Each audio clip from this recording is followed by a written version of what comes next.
To better understand how upper cervical care works, you really got to understand all the players involved in the system, your body parts, and how your body functions. We've got the top two bones at the top of your spine, the atlas and the axis. Your nerve system flows through those top two bones. And your nerve system is like the superhighway of communication throughout your entire body.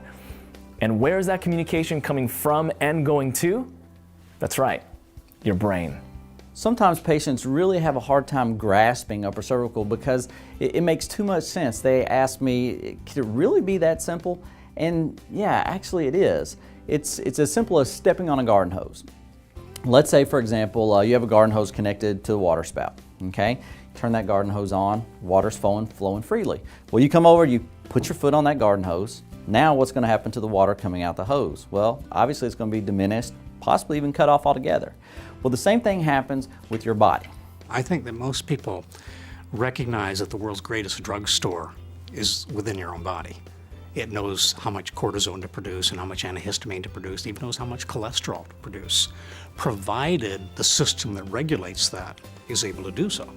You have to deal with that life power and respect it and work with it. Don't fight with it.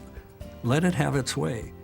You can do that when you get rid of the cause of the interruption between the source and the body by correcting the upper cervical vertebral subluxation.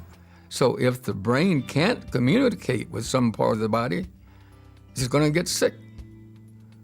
But if the brain can communicate with all parts of the body, we stay well. That's the simplicity of it. That's the simplicity of it.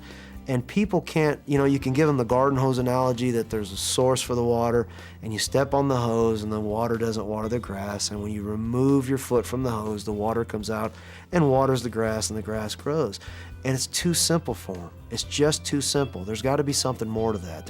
We've got to spray something on the grass. We've got to add something to the ground to make it grow. We've got to intervene in that.